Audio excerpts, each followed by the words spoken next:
दोस्तों, स्वागत है आप सभी का हमारे YouTube चैनल में। आज हम बीए सेकेंड ईयर का शिक्षा शास्त्र चैप्टर 3 कवर करने वाले हैं। ये आपका फर्स्ट पेपर का है। तो इससे पहले हमने आपका 2 चैप्टर ऑलरेडी शिक्षा शास्त्र पर कवर कर लिया। अगर वीडियो नहीं देखा तो आप वीडियो देख सकते हैं, चैनल पर आपको वीडियो मिल जाएगा। चलिए शुरू करते हैं। आज का हमारा पहला प्रश्न है कि शिक्षा मनोविज्ञान क्या है। जो शिक्षा मनोविज्ञान है ये क्या है, इसका क्या अर्थ है। तो हमारा करेक्ट आंसर होगा ऑप्शन बी, शैक्षिक परिस्थितियों का मनोवैज्ञानिक दृष्टि से जो अध्ययन होता है वही शिक्षा मनोविज्ञान है।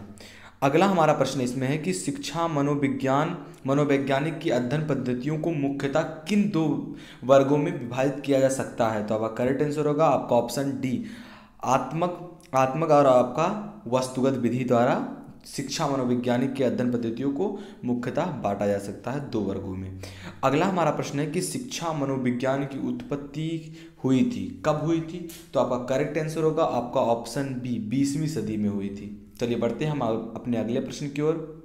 अगला प्रश्न है चौथा नंबर का कि शिक्षा मनोविज्ञान की प्रकृति क्या है, उसकी प्रकृति क्या है, नेचर क्या है। तो आपका करेक्ट आंसर रहेगा विकासात्मक। जो आपका विकासात्मक है ये शिक्षा मनोविज्ञान की प्रकृति है। अगला प्रश्न है कि शिक्षा मनोविज्ञान का सामान्य उद्देश्य क्या है। इसका जो जनरल उद्देश्य है, पर्पज है, ये क्या है। तो आपका करेक्ट आंसर रहेगा उपयुक्त सभी। ये सारे शिक्षा मनोविज्ञान के सामान्य उद्देश्य हैं। अगला प्रश्न हमारा है 6वां नंबर का कि शिक्षा मनोविज्ञान का विशिष्ट उद्देश्य क्या है। इसका विशिष्ट उद्देश्य क्या है। तो आपका करेक्ट आंसर रहेगा उपयुक्त सभी, यानी कि बालकों को उचित वातावरण प्रदान कर वृद्धि एवं विकास के साथ उनकी समस्याओं का समाधान करना, और इसके साथ शिक्षक की शिक्षा प्रक्रिया हेतु अंतर्दृष्टि प्रदान करना।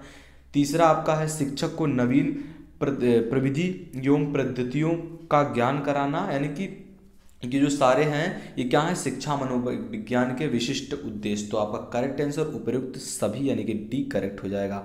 अगला हमारा प्रश्न है कि शिक्षा में मनोवैज्ञानिक आंदोलन का शुभारंभ किस शिक्षा दार्शनिक से हुआ। किस शिक्षा दार्शनिक ने शिक्षा में मनोविज्ञान का आंदोलन किया सबसे पहले। तो आपका करेक्ट आंसर रहेगा आपका ऑप्शन सी, पेस्टालॉजी।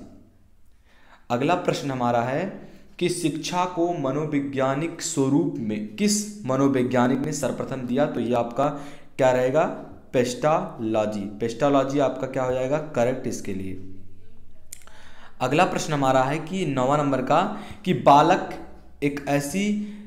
एक ऐसी पुस्तक है जिसके प्रत्येक शिक्षक को अंगोपंत अध्ययन कराना चाहिए। ये कथन किसने कहा था, किस दार्शनिक ने कहा था। तो आपका करेक्ट आंसर रहेगा रूसो आपका करेक्ट आंसर होगा इसके लिए। हमारा अगला प्रश्न है 10वां नंबर का कि शिक्षा में मनोवैज्ञानिक विचारधारा का समावेश होने से क्या होता है। तो आपका करेक्ट आंसर रहेगा उपयुक्त आपका सी, बालक की क्षमताओं, योग्यताओं, अवस्थाओं और अभिरुचियों के अनुसार शिक्षा दी जाने लगी। तो आपका शिक्षा में मनोवैज्ञानिक विचारधारा में समावेश होने से ये होता है। हमारा अगला प्रश्न है 11वां नंबर का कि शिक्षा मनोविज्ञान शैक्षिक परिस्थितियों के शैक्षिक मनोविज्ञान पक्ष का अध्ययन करता है, या किसका कथन है, ऐसा कहने वाले कौन है। तो हमारा करेक्ट आंसर होगा ऑप्शन सी, यानी कि ट्रो ने ऐसा कहा था। अगला प्रश्न हमारा है कि शिक्षा मनोविज्ञान शैक्षिक परिस्थितियों में मानव व्यवहार का अध्ययन करता है, या कथन किसका है, या कथन कहने वाले कौन है। तो आपका करेक्ट आंसर होगा option A, Charles E Skinner ने ऐसा कहा था। क्या कहा था कि शिक्षा मनोवैज्ञानिक शैक्षिक परिस्थितियों में मानव व्यवहार का अध्ययन करता है। अगला हमारा 13वां नंबर का प्रश्न है, ये क्या कह रहा है कि शिक्षा मनोविज्ञान व्यक्ति के जन्म से वृद्धा तक सीखने के अनुभव का वर्णन कर एवं व्याख्या करता है, या कथन किसका है, ऐसा कहने वाले कौन है। कि शिक्षा जो है मनोविज्ञान व्यक्ति के जन्म से लेकर जो जब तक वह बूढ़ा नहीं हो जाता, वृद्धावस्था नहीं आता है, तब तक सीखने के अनुभव का वर्णन एवं व्याख्या करता है। यह कथन किसका है। तो क्रो ने ऐसा कहा था। अगला प्रश्न हमारा है 14 नंबर का कि शिक्षा मनोविज्ञान सहायक है। शिक्षा मनोविज्ञान किसमें सहायक है। तो आपका करेक्ट आंसर होगा ऑप्शन डी, संपूर्ण शैक्षिक प्रक्रिया में ये सहायक है। अगला प्रश्न है 15 नंबर का कि शिक्षा मनोविज्ञान द्वारा समझा जाता है, तो आपका करेक्ट आंसर होगा बाल विकास। किसके द्वारा समझा जाता है? शिक्षा मनोविज्ञान बाल विकास द्वारा समझा जाता है। अगला प्रश्न हमारा है कि शिक्षा मनोविज्ञान जरूरी है, किसके लिए जरूरी है? तो उपयुक्त सभी के, यानी कि शिक्षकों के लिए जो पढ़ाता है, छात्र जो पढ़ता है, अभिभावकों के लिए, सबके लिए शिक्षा मनोविज्ञान जो है इंपॉर्टेंट है, जरूरी है। अगला प्रश्न हमारा है 17 नंबर का कि शिक्षा मनोविज्ञान की कौन सी जो आपकी विधि है वस्तुनिष्ठ विधि नहीं है? तो आपका करेक्ट आंसर होगा नैदानिक जो विधि है, ये शिक्षा मनोविज्ञान की एक ऐसी विधि है जो वस्तुनिष्ठ विधि नहीं है। अगला हमारा प्रश्न है कि बाल मनोविज्ञान के अनुसार शिक्षा के क्षेत्र में किसका प्रमुख स्थान है? किस चीज़ का प्रमुख स्थान है? तो आपका करेक्ट आंसर होगा बालक। सबसे इंपॉर्टेंट जो रोल निभाता है, कौन निभाता है? बालक। तो इसका ही सबसे महत्वपूर्ण स्थान है। अगला हमारा प्रश्न है 19 नंबर का कि प्रथम मनोवैज्ञानिक प्रयोगशाला की स्थापना किस वर्ष में हुई? आप जानेंगे कि 18वीं शताब्दी 19वीं शताब्दी के अंत में, लेकिन कब हुआ?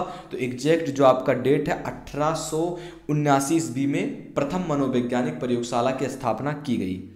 अगला प्रश्न हमारा है कि 20वां नंबर का कि निम्नलिखित में से ज्ञान के किस क्षेत्र को व्यवहार विज्ञान के रूप में जाना जाता है? किस रूप से जाना जाता है? तो मनोविज्ञान को, निम्नलिखित में से मनोविज्ञान को ज्ञान के क्षेत्र में व्यवहार विज्ञान के रूप में माना जाता है, जाना जाता है। अगला हमारा प्रश्न है कि शैक्षिक मनोविज्ञान का जनक किसे कहा जाता है? जो शैक्षिक मनोविज्ञान है इसका फादर कौन है, किसे जाना जाता है? तो आपका correct answer option D, Thorndike जो हैं, इनको ही शैक्षिक मनोविज्ञान का जनक माना जाता है। हमारा अगला प्रश्न है 22 नंबर का कि शिक्षा मनोविज्ञान शिक्षा का विज्ञान है, ऐसा कहने वाले कौन है? तो आपका करेक्ट आंसर होगा ऑप्शन बी, ई ए पील जो हैं, इन्होंने ही कहा था। अगला प्रश्न है हमारा 23 नंबर का शिक्षा मनोविज्ञान का केंद्र कौन है, क्या है आपका? तो बालक जो है शिक्षा मनोविज्ञान का सेंटर है, केंद्र है। अगला हमारा प्रश्न है कि शिक्षा मनोविज्ञान आवश्यक है, किसके लिए आवश्यक है? सभी के लिए। मैंने आपको बता दिया, फिर से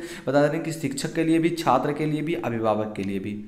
अगला यानी कि 25 नंबर का प्रश्न है क्या किसने कहा, ऐसा कहने वाले कौन है कि शिक्षा मनोविज्ञान अध्यापकों की तैयारी की आधारशिला है, ऐसा कहने वाले कौन है? स्किनर।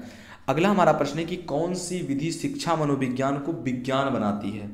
कौन सी विधि है जो शिक्षा मनोविज्ञान को साइंस बनाती है, विज्ञान बनाती है? तो आपका करेक्ट आंसर होगा प्रयोगात्मक विधि जो है, ये क्या करती है? जो शिक्षा मनोविज्ञान है इसको विज्ञान बनाती है, यानी कि साइंस की और केमिस्ट्री, जैसे आपका केमिस्ट्री में प्रयोग होता है, तो ये मनोविज्ञान में भी प्रयोगात्मक जो विधि है इसके द्वारा कहा गया है कि ये एक विज्ञान की तरह है। अगला हमारा प्रश्न है 27 नंबर का कि शिक्षा मनोविज्ञान का केंद्र कौन है? फिर से ये प्रश्न आ रहा है, बड़ा ही इंपॉर्टेंट प्रश्न आपके लिए, तो बालक आपका करेक्ट आंसर होगा इसके लिए। आपका अगला प्रश्न है कि आधुनिक मनोविज्ञान के जनक कौन है? जो मॉडर्न मनोवैज्ञानिक के कौन फादर हैं? तो आपका करेक्ट आंसर होगा ऑप्शन ए, विलियम जेम्स। आपका करेक्ट आंसर होगा विलियम जेम्स आधुनिक मनोविज्ञान के जनक है, फादर हैं। अगला प्रश्न हमारा है शिक्षा मनोविज्ञान का क्या कार्य है, उसका क्या वर्क है शिक्षा मनोविज्ञान का? तो आपका करेक्ट आंसर होगा उपयुक्त सभी। ये सारे शिक्षा मनोविज्ञान के कार्य हैं। अगला और लास्ट प्रश्न हमारा है कि शिक्षा मनोविज्ञान का क्षेत्र क्या है? उपयुक्त सभी, वंशानुक्रम, विकास, विशिष्ट बालक, उपरोक्त सभी आपका करेक्ट आंसर होगा इसके लिए शिक्षा मनोविज्ञान का क्षेत्र। आशा करते हैं आपको वीडियो पसंद आएगा। वीडियो पसंद आए तो प्लीज लाइक करना, चैनल पर नया तो चैनल को सब्सक्राइब कर लो ऐसे वीडियोस पाने के लिए। मिलते हैं आपसे अगली वीडियो में, तक के लिए जय हिंद, जय भारत।